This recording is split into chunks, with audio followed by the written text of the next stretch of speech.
Okay, fantastic.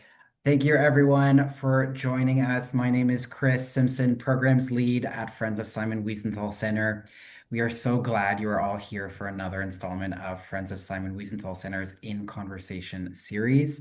This virtual series focuses on the personal stories and testimony of Holocaust and genocide survivors, aligning with our work on Holocaust education, defending human rights, and combating anti-Semitism, racism, and other forms of hate. We are honored to have Saron Khut at this evening's program, who will share his stories surviving the genocide in Cambodia. Saron's presentation was a joint creation with the Oregon Jewish Museum and Center for Holocaust Education, and he is also a member of their Speakers Bureau. For this session, please feel free to keep your videos on, but with your mics muted so we don't have any accidental disruptions. This session is being recorded and will be uploaded to our YouTube channel, so folks who are unable to attend today can watch at a later date. You are more than welcome to submit your questions using the chat function throughout the program, and we will do our best to get to them during the Q&A portion. I am proud to be joined by my colleague, Elena Kingsbury, Director of Holocaust Curriculum and Learning at the Friends of Simon Wiesenthal Center, and she is host of In Conversation. On that note, I will hand it over to you, Elena. Thank you, Chris. Good evening, everyone, and welcome back to FSWC's In Conversation with a Survivor speaker series. We're thrilled to have you all with us for our first program of the season. I know you'll join me in welcoming our guest speaker, Saron Khut, who is joining us from Portland, Oregon. Saron, I want to extend a big Canadian welcome from everybody on the call today. It's an honor to have the chance to speak with you and learn about your experiences of survival during the genocide in Cambodia, which took place under the brutal policies of the Khmer Rouge regime from 1975 to 1979. I will turn the microphone over to you momentarily, but allow me to briefly introduce you to our audience first. Also, just as Chris said, we will have a little bit of time at the end for questions, so feel free to enter your questions into the chat as Saron is speaking. Saron Khut was born in 1970 in a small town called Chungkal, Cambodia, at the height of the American bombing of the Cambodian border during the Vietnam War. In 1975, when he was 5 years old, he became the head of the household when the Khmer Rouge murdered his father and moved his family from town to town. During the killing field, his mother was taken away, and Saron became responsible for the well-being of his siblings. To survive the genocide, the children had to eat plants, dirt, bugs, and charcoal to avoid starving to death. After the Khmer Rouge was defeated, Saron made a daring escape with his family from Cambodia into Thailand, where the family spent time in a refugee camp. In 1981, Saron and his family immigrated to Portland, Oregon, and made America their new home. A graduate of Cleveland High School and Portland State University, Saron is now a restaurant owner. He established the Mekong Bistro in 2012 to stay connected to his Cambodian roots and help foster community in his new home. Thank you, Saron. Please feel free to begin whenever you're ready. Thank you, Chris, and thank you, Elena, for having me today. Everybody. My name is Saron Khut, and I'm here today to share with you my family experience in the genocide that took place in Cambodia between 1975 and 1979. During that short period of time, over 1.5, an estimation around 1.5 to 3 million people were murdered. And it was hell on earth for me. Once again, my name is Saron Khut, and I am here today to share with you my family experience with the genocide that took place in Cambodia between 1975 and 1979. And during that short period of time, over 1.5 million people were murdered. And the number believed to be a little higher than that, but there was no documentation to know what the exact number really was. So, okay, next one. So I am from Cambodia, and Cambodia is a small country located in Southeast Asia. And we have Thailand to the north, west, and then Laos north, and Vietnam to the east. And I was born in a small town called Chong Kal, and it's a town that is not that far away from Thailand. It's about 30 to 40 kilometers from Thailand. Okay, go ahead.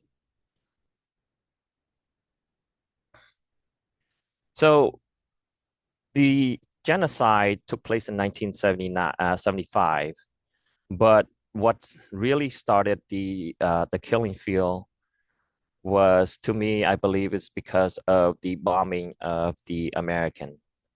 So in 1968, America got involved with the war, and in doing so, they dropped a lot of bombs in Laos and in Cambodia.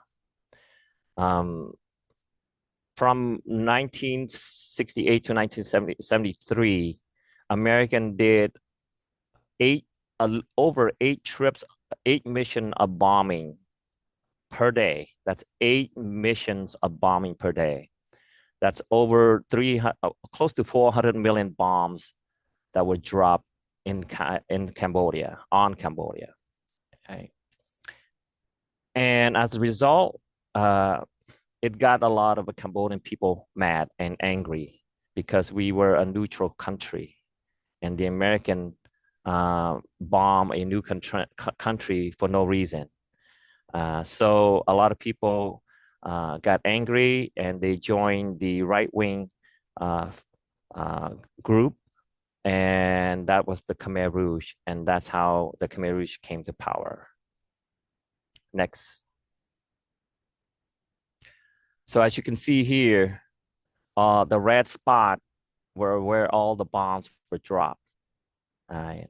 And my town, I was born in 1970, so I remember my mom was telling me when I was born, she would, you know, go in the bunker, hiding in the bunker, and hover over me because the bomb was so destructive that it would, dirt would, drop in all over me.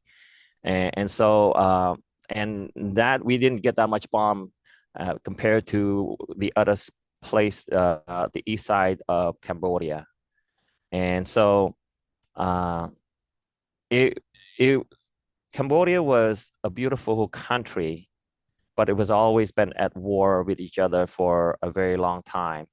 And with the Vietnam War, it got even worse. And then after the withdrawal of the United States military, uh, it got even really, really, really worse, bad for Cambodia and the Cambodian people. Okay, next. So after the withdrawal, the evacuation of the American troops from Cambodia and Vietnam in 1975, the Khmer Rouge took over Cambodia. And in April 17, 1975, Cambodia became a hell country because many people died from it, from the genocide. Okay, next. The Khmer Rouge was led by a leader by the name of Pol Pot.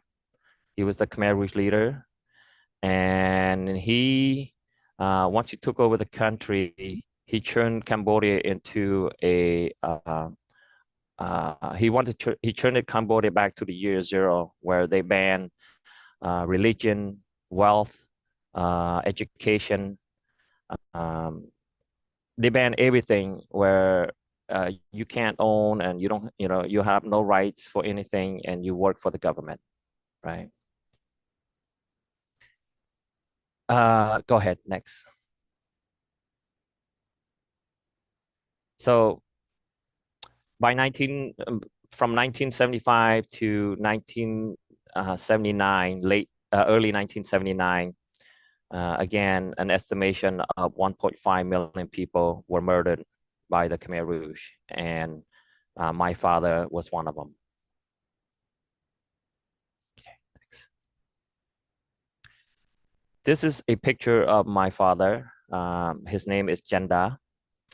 And the reason my father was murdered, or one of the reasons, is because one, my father was a teacher, and as an intellectual, he cannot escape, he cannot hide his identity because everyone in the town knows who he was. And so he was, Anka had a big target on him. I remember the night that they took him. And again, I was about 5 years old. Um, on the day that the night that he took him, before they came and over to our house, my father was at a neighbor's house. He was an entertainer as well too. So he was at a neighbor's house entertaining people. They were doing some sort of celebration of something, and the Khmer Rouge was surrounding the house, keep an eye on him to make sure that he's not trying to escape. And then when he came over to the house later at night, the Khmer showed up, and there they said, "We're here to take you to see Anka." So Anka is a generic word for government, and whenever they use that word, it usually mean it's bad news for anybody. So my father began to cry because he knew that bad things coming for him. And so he begged the Khmer Rouge for mercy, that he have a family, he shouldn't go, but they were merciless, and they tied his hand behind his back and put him on a bicycle, and they took him outside the town and they beat him to death. And that was the last time I saw my father. Okay, next. So after they killed my father, the Khmer Rouge moved my family from towns to town, places to place, and they moved us to one town, and there, I was still around 6 years old, six. I don't know. I lost track of time during that time, and so one night they came again, and this time it was for my mother, and they used the same line: "We're here to take you to see Anka." And so my mother just went with them without any. Um, uh, she didn't argue. She didn't ask for mercy. She didn't cry.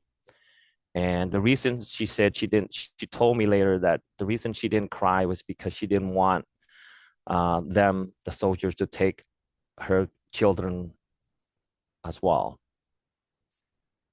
So they took my mother away, and now I'm left alone to take care of my two little sisters and my old grandmother.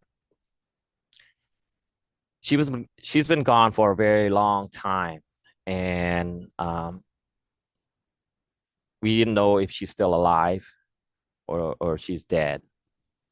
And then one night she showed up like a ghost, and my grandmother yelled at her and said, "Leave us alone. Why are you haunting us? Why are you here haunting us?" And my mother said, "Yeah, damn, I'm still alive. I'm not a ghost." So what happened was, the Khmer Rouge, instead of killing her, they took her to a work camp, just like the picture you see here. And there she would clear the fields for agricultural stuff. And she was gone for a very long time and doing that kind of work for a very long time. And so she, we were young, and so she was very concerned about her children. So she risked her life and escaped from the work camp just to check up on us, on me and my sister. And so that's what really happened. And so she had to return to the work camp before the soldier noticed that she was missing. So, okay, next. Back, yes. So after she went back to the work camp, I miss my mother so much. And so I asked my grandmother to go and find her, to go look for her. And my grandmother said, yes, you can go. And keep in mind, I was about 7 years old now, around 7 years old. And I did not know exactly where the work camp was, and neither was my grandmother. But I was able to tag along with a group of people that was traveling to the direction of the work camp. And halfway towards the work camp, the group had to split up with me. And so they told me to go through the jungle, just like what you're seeing there. And on the other side should be the work camp. That's where my mother should be, right? So I decided that I came this far, I need to go all the way. And so I went into the jungle by myself. And it was, from a mind of a 7 year old boy, it was scary. And so I decided to turn back around, go back out, go back home. But I got lost. And so I was just going round and round and round. And so I just started crying and crying and crying until I gathered myself up and say, I cannot be in this jungle here. It's getting dark and I need to get out. So I just pick one direction and just go. And I just, just walk and walk and walk as fast as I can and just go without looking back. And I got out of the jungle, and with miracle, I was arrived at the work camp. And my mother was there. And she saw me and she's like shocked. It's like, what are you doing here? And imagine a 7 year old boy crying because I'm all choked up because I found her. Anyway, so after I found my mother, I was able to stay with her for a while, not too long. And then she asked permission from the soldier to take me back home to my grandmother. And so we did that. Okay. Next. Okay, so the work camp, the town that we moved in, it was closer to Siem Reap, which is a little farther away from my hometown. And that's where we able to, my mother asked permission from the soldier to move my family from where we were to closer to the work camp. So, uh, she can see us more often. And so we went to stay at a town called Brilliant, and that's where we stayed at a monk's place. But a monk was not able, he did not identify himself as a monk because they, banned religion. And so there, the monk was able to take care of me and my two little sister and my old grandmother. And that was where I was, he decided to change my name from Kacrna to Saron. Because Kacrna is a so it's a classy name. It's more an upper class name, and so he want me to be safe, so he makes it to a simple name, and just call me Saron, and that's how I got my name Saron uh, now. So okay, next. Okay, so I need to go back a little bit. So during the Khmer Rouge, during the killing field, a lot of people were physically murdered, well, either through knives or machete or through gunshot.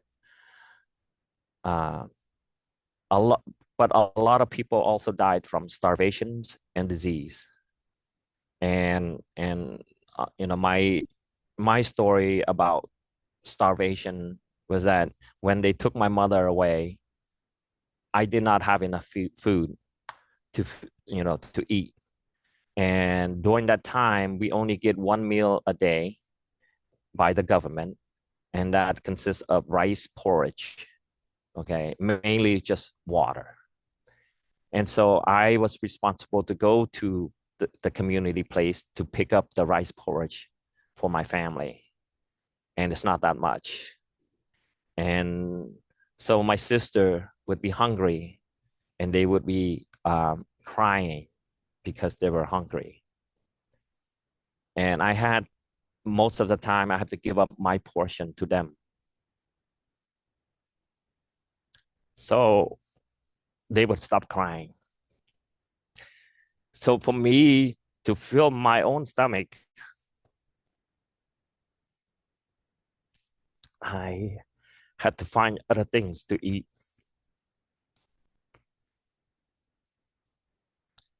One of the things that I remember really well was eating charcoal. It was crunchy, and I was surprised that I'm still alive today from eating it. Okay. Anyway, um, in 1979, the Vietnamese invaded Cambodia and overthrew the Khmer Rouge government. And now my family and I are back together, and we wanted to go back to our hometown, to our home. And so we returned to Jongkao. So Jongkao was a small town, but it used to be a vibrant, lively town. But when we got back after the killing field, the town was like a ghost town. Not many people were there. Men were killed. Um, Women, a lot of them were dispersed, and it was just a bad place to be. Um, so my mother decided that there's no future for her kids, her children in Cambodia. And so she decided to take another risk and escape from Cambodia to Thailand. We we walked during the night because to avoid being seen by the soldiers. And we only use moonlight as a way to guide us through the jungles.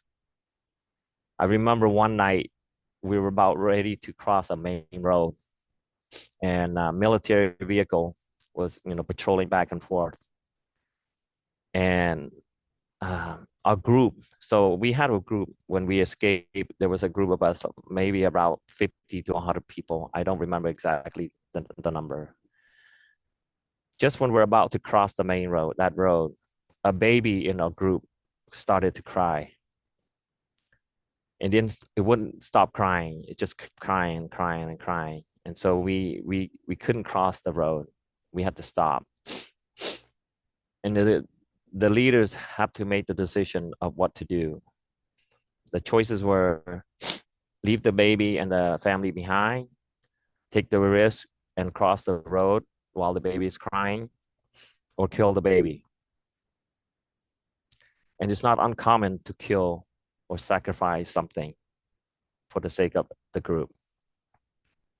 And so we decided to leave the baby and the family behind. Just when we're about to make the decision to cross it over, the baby stopped crying. It fell asleep. And now what? Should we take the risk of the baby going with us? What happened if it wakes up and crying again? And we will all be caught and killed. Fortunately, we made the decision that we got here this far together. We're gonna try to make it across together. And that's what we did. We crossed the main road together without the baby crying. And we were able to get over across the road and into the mountain, Phnom Dong Rai. And from there on out, it was cruising into the refugee camp. Next. The refugee camp, Lombok refugee camp, that was my heaven. That was my paradise. It was where I, for the very first time, experienced what life really is, what the meaning of life really is, because I don't have to worry about being starving, or have to worry about soldier coming to get my families. It was just a heaven on earth for me. I got to watch movies. I got to, listen to music and just go to the store, not the store, but the street markets and all that stuff, and just experiencing life for the very first time. And then 3 months later, in Lombok refugee camp, we got transferred into Chonburi refugee camp. And there was where we get prepared to come to first world country. And I have to say, there's a lot of my family escaped during that time as well too. And some of them now are, all over the world, including Montreal, Canada. I have family there. Yes. Next. So in preparation for us to come to a first world country, these were the brochure that were given to us, and these are some of the letters and sponsorship and medical cards that we were given to us, and we were trained and taught how to the law of the countries, and it was just joyful for us, and we were excited to come to America in this case.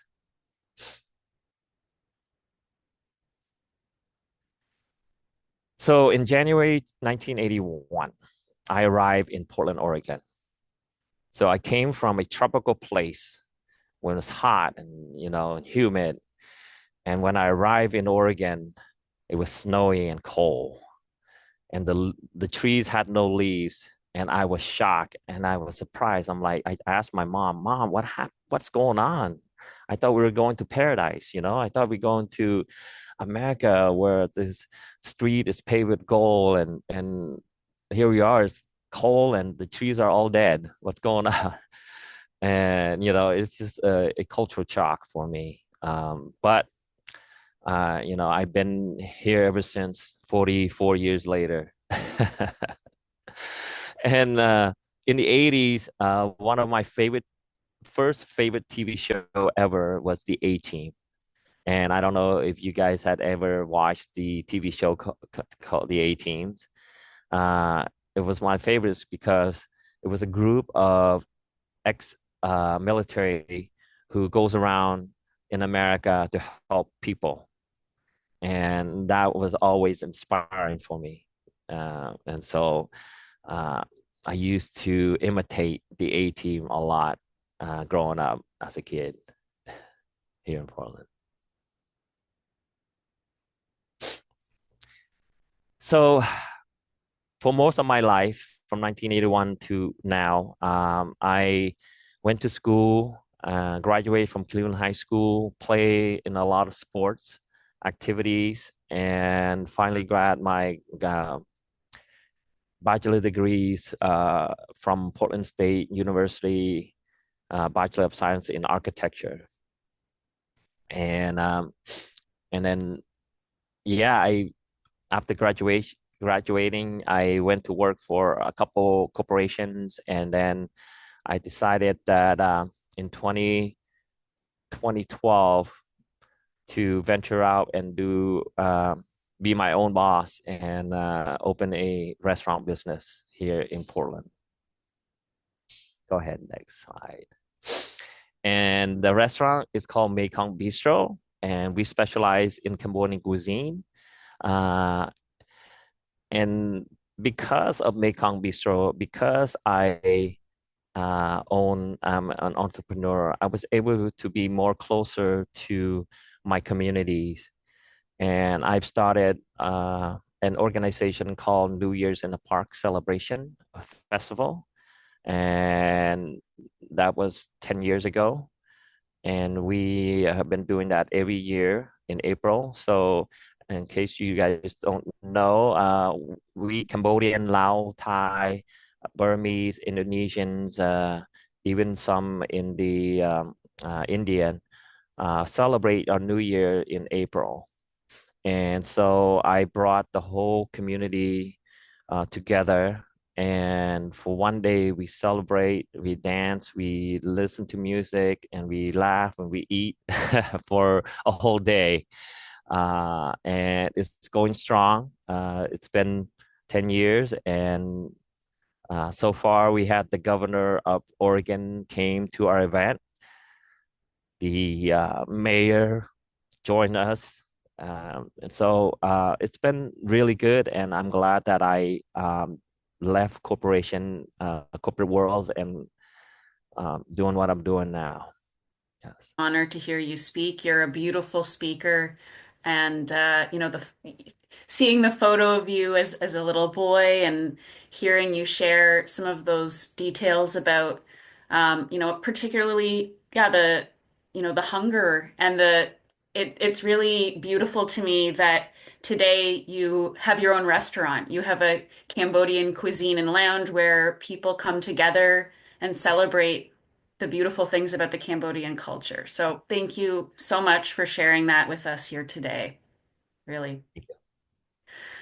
And we have a lot of really good questions coming into the chat. One question that I just would love to ask, just because today when we're always talking about how these kinds of crimes are remembered, and a big part of justice, I think, is education and remembering and talking about what has happened. So is this history something that Cambodia commemorates today? Is it openly talked about in Cambodia? So, like I said, unfortunately, the Cambodian government do not want to talk about it Mm, because one of the main reason is that a lot of the people in the government used to be the Khmer Rouge, used to be in mm, the Khmer Rouge, right? right. And so they just want to put that aside and brush that aside and just say, hey, whatever happened, it happened already. Let's just forget about it. And I think that is a bad thing to do. We need to talk about it. We need to make sure that it doesn't happen again, not just in Cambodia, but everywhere else, right? Genocide is genocide. It's just, it shouldn't, yeah, that's why I joined the Speakers Bureau, is because I want to share my story so that it would never be forgotten. Amazing. Thank you.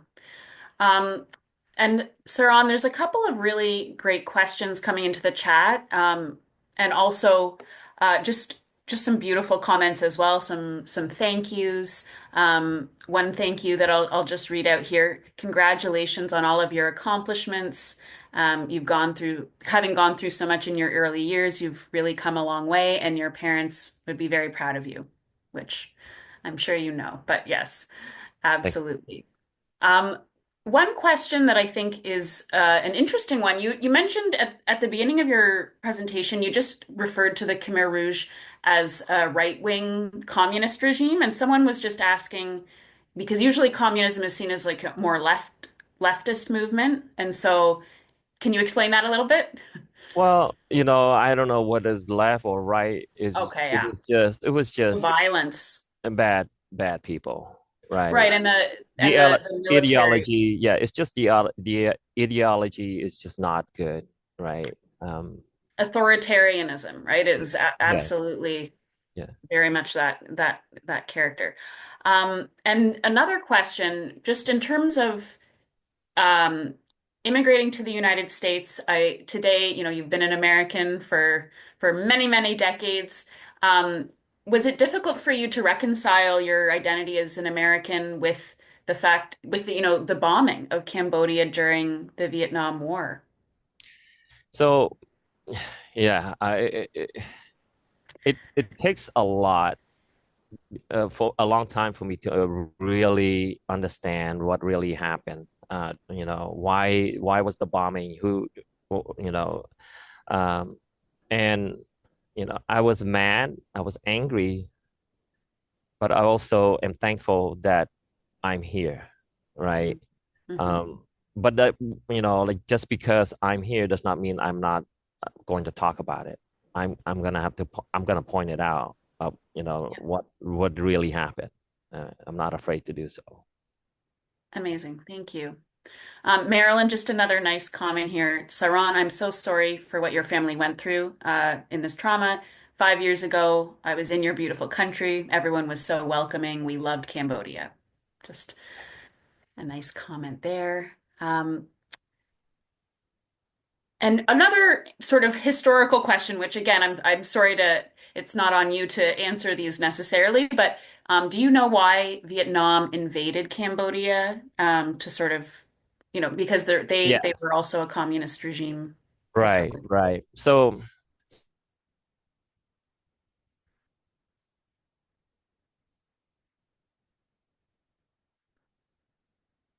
Oh,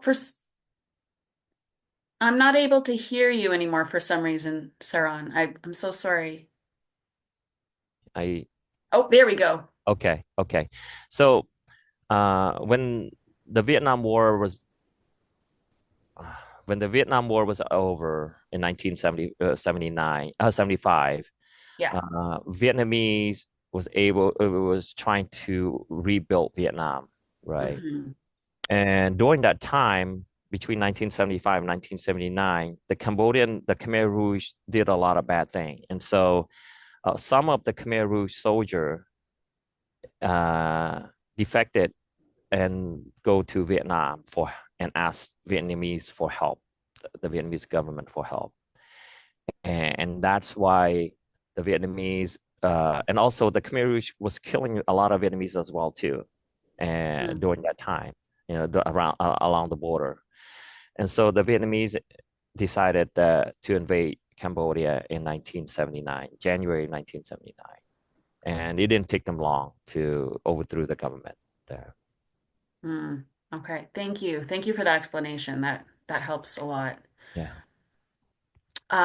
A great question here from Sheldon. Inside the Cambodian community in Oregon, when people get together, do they discuss this period of history, this dreadful time? Or is it something that, is something that a lot of people prefer to leave in the past? So not many people like to talk about that period of time. Um, my mother and especially the older generation, the older folks that were more traumatized than us, the younger one, they do not want to talk about it. It took me a very long time for me to get to the point of having the courage to talk about it. But we do among friends, among the people that I grew up with here in America when we first came here as refugee, we do talk about it. We talk about what happened, what really happened uh, to us, you know, what we were doing when we were kids, how we survive, but in as a community, we don't come together and talk about this thing. Yeah. Well, Thank you for coming together with us here to discuss. And I'll just read, Sima shared a beautiful comment here. So happy to see your amazing successes and inspiration to all. Many survivors seem resilient and work hard and are so positive. It reminds me of stories of many of my Jewish community survivors here in Canada. I was born in a refugee camp after the Holocaust, and we need collaboration to educate the world. Yes, yes, we do. Absolutely. And and one more comment from Natalie. Thank you for sharing your experiences with us. All the best to you. I think I skipped over Heather. Thanks for sharing your harrowing experiences. Thank goodness you survived. You're a survivor, a thriver, and an inspiration to us all. Wishing you continued success. Thank you. Robin asks a lighter question. Where did you learn to cook? It's a really funny story. Okay, so after I left Intel, I asked my mother that I want to open a restaurant business. I want to do a restaurant business, and she's like, "Well, you don't even know how to cook." And I said, "Well, yeah, I know that, but you do." And so I dragged my mother into the business, and she became the head chef, and she taught me how to do what I'm doing now. Yes. Incredible.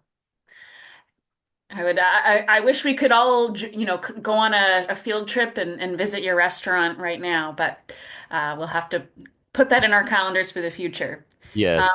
yeah. So I wanted to also ask you a question, Saron, just about your work as an educator and a speaker. When did you first begin speaking publicly? Well, I've always been like wanting to let people know about what really happened. And but I just didn't have the resources, the platform to do so. And about 5 years ago, this is before COVID, a group of immigrant story organization approached me and talked to me about sharing my story.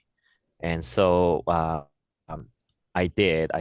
I participated in that group, and the one of the person that interviewed me was an author. Her name is Elizabeth Marin, and she interviewed me and talked to me, and then she liked my story so much that she actually wrote a book uh, about it. It's called "I Live to Tell the World."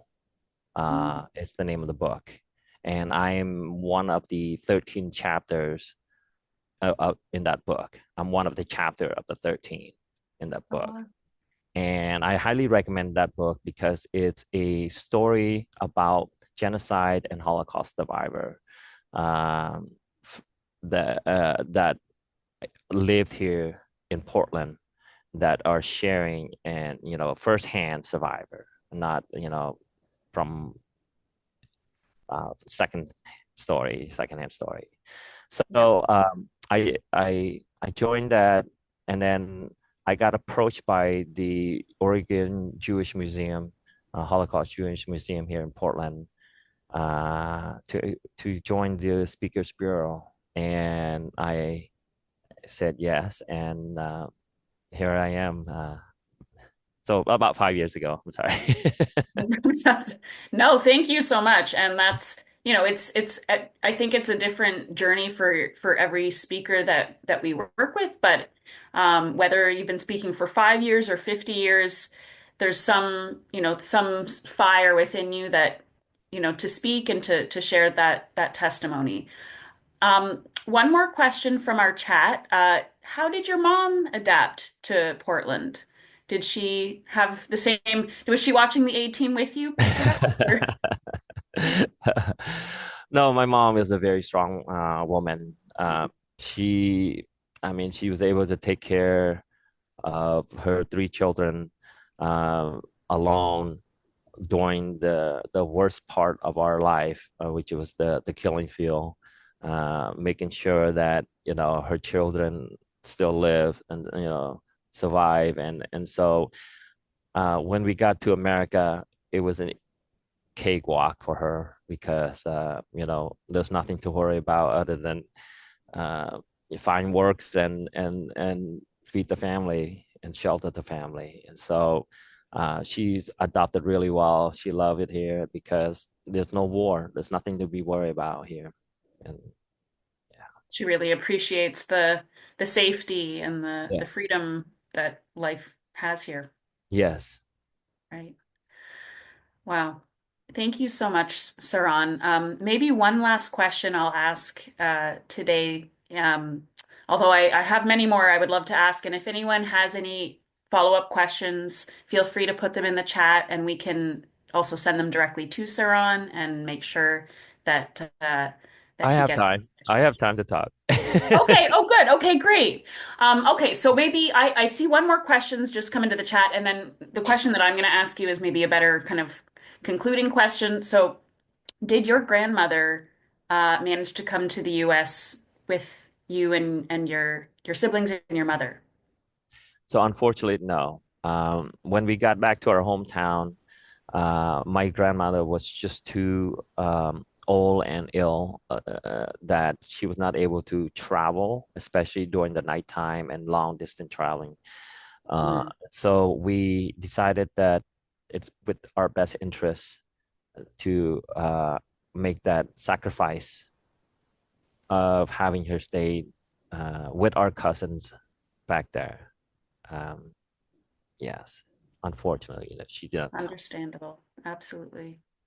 And another question that I accidentally skipped over, which was a great question about whether do you know anything about the fate of the baby and the family when you were fleeing to Thailand and there was the crying baby? Do you know anything about any of the people that you were traveling with or that particular family?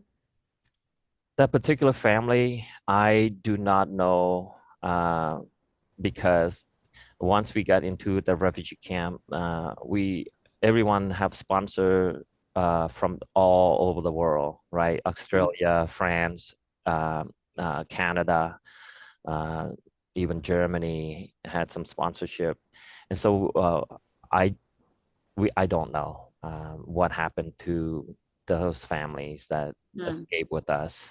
Um, Understandable. You know, in the maelstrom of displacement and what was going on, I'm sure it was very difficult to keep track of people. right, right. And just out of curiosity, have you been back to Cambodia? Have you visited the country since you Yeah. left?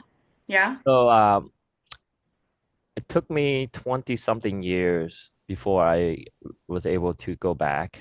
I went back in 2007. The first time was 2007.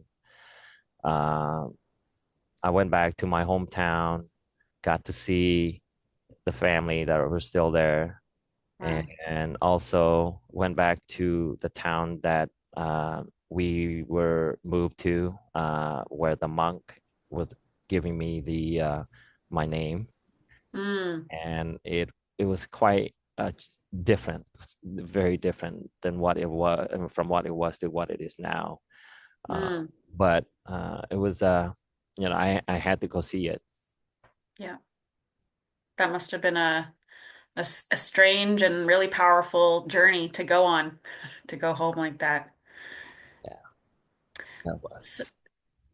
Saran, again, thank you so much. Maybe one of the last questions I have, and just, sort of for us to reflect as we conclude the program today, why do you speak, or what is the main message that you would like us to get from your story today, or, any group of people that you speak with? What do you hope we take away from your experience? Well, what I hope that people gain from my speaking is that uh, there are stuff that is going on in the world that not many people know about, that we should trying to help prevent from the atrocity. Even today there's stuff going on that we need to say something, do something, and uh, bring awareness is my main reason why I'm doing what I'm doing. And just if we all can do something, I think it will make the world a little better. Agreed. Thank you for helping us to learn about the genocide in Cambodia, but in particular, your family and your father's experiences and your experience of survival. It's an honor to have been to have you share that with us here today. So Thank you. thank you so much. And to everyone on the call, thank you for joining us. And we will be sending through information soon about our next In Conversation program. But we wish you all a wonderful night. Thank you. Thank you.